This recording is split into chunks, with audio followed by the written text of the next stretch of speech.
滾筒洗衣機清潔大作戰，程序攻略與注意要點一致掌握。滾筒式洗衣機因其節能、節水和高效的特點，深受消費者喜愛。然而，要保持滾筒洗衣機的高效運行，定期清潔是必不可少的。本文將為你詳細介紹如何清洗滾筒式洗衣機，以及在清潔過程中需要注意的地方。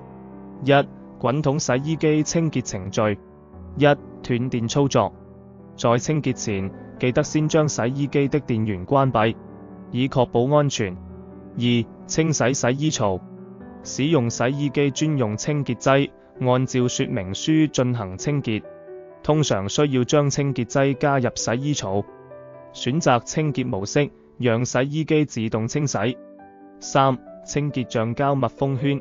用軟毛刷沾取適量清潔劑，輕輕擦洗橡膠密封圈內外，去除殘留的污垢和霉菌。四、清潔過濾器。取下過濾器，用清水洗，並用軟毛刷擦洗表面污垢，然後放回原位。五、清潔排水管。使用長柄刷沾取適量清潔劑，從兩端分別插入排水管內部進行擦洗，最後用清水洗排水管。六、清潔洗衣劑抽屜。拔出洗衣劑抽屜，用軟毛刷擦洗表面污垢，然後用清水洗乾，放回原位。七、擦拭機身。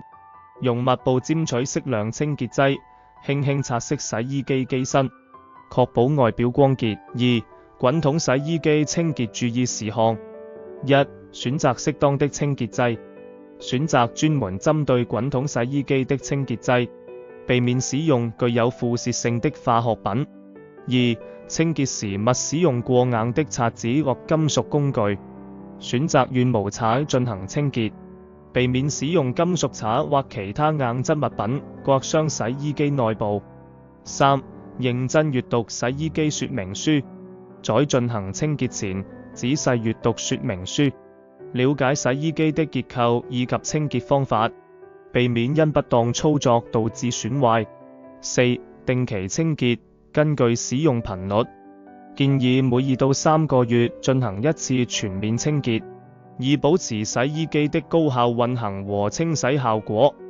五、清潔後封鉗。清潔完成後，保持洗衣機門敞開，讓內部封鉗，以防止潮濕和霉菌滋生。總結以下清潔步驟和注意事項。一、清潔程序。斷電。清洗洗衣槽、橡膠密封圈、過濾器、排水管、洗衣劑抽屜和機身。二、注意事項。選擇適當的清潔劑，避免使用過硬的刷子或金屬工具。閱讀說明書，定期清潔和清潔後封鉗。通過遵循以上滾筒洗衣機清潔程序和注意事項，你可以確保洗衣機保持清潔和高效運行。定期清潔不僅可以延長洗衣機的使用壽命，還能確保衣物的清潔度。希望本文能為你提供實用的建議，幫助你輕鬆清潔滾筒式洗衣機，讓家庭生活更加美好。維修達人提供有質素保障的一條龍快速日夜上門維修及支援服務，旗下的專業維修人員更會為客戶提供專業意見，幫助客戶解決關於家電的任何問題。我們保證所有維修零件均為原廠零件，質量必定有保障，減少家電再次發生故障的機會。我們提供服務地區更遍全港9新界，以及離島和偏遠地方也是我們的服務對象之一。